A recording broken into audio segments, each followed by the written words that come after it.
সাম্প্রতিক সময়টাতে ২২ গজ দাপিয়ে বেড়াচ্ছেন তাসকিন আহমেদ। পিক টাইমে থাকা এই ক্রিকেটারের সামনে আইপিএল এর পাশাপাশি সুযোগ রয়েছে পিএসএল এ খেলারও। ইতোমধ্যেই তিনি জায়গা করে নিয়েছেন পাকিস্তান সুপার লিগের প্লেয়ার্স ড্রাফটে। তার পারফরম্যান্সের উপর ভিত্তি করে রীতিমতো দুই ফ্র্যাঞ্চাইজি তাকে নিয়ে কারাকারি লাগিয়েছে।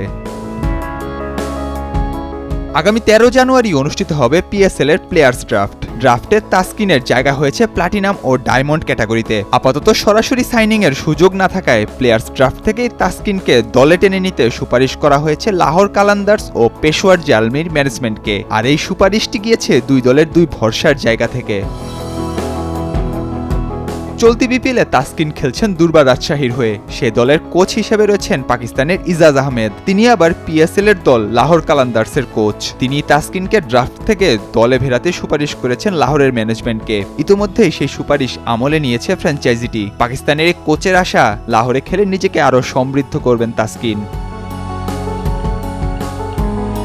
এদিকে বিপিএলে তাসকিনের সতীর্থ হিসেবে খেলছেন মোহাম্মদ হারিস। তিনি আবার খেলেন পেশোয়ার জালমিতে। তাসকিনকে দলে নিতে তিনিও সুপারিশ করেছেন পেশোয়ারের কাছে। ডানহাতি পেসারকে দলে টেনে নিতে তাই এই দুই দল যে আপ্রাণ চেষ্টা করবে সেটি বলার অপেক্ষাই রাখছে না।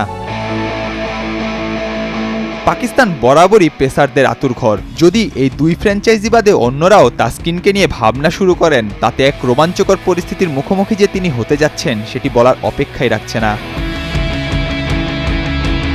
কিছুদিন আগে আইপিএল এর দল লখনৌ সুপার জায়ান্টসের পক্ষ থেকে আইপিএল খেলার প্রস্তাব আসে তাসকিনের কাছে।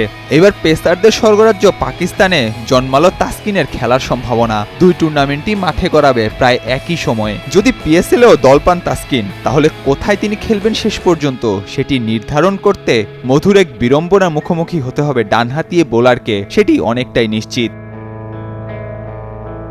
নাহিয়ান আরিফিন, নয়া দিগন্ত।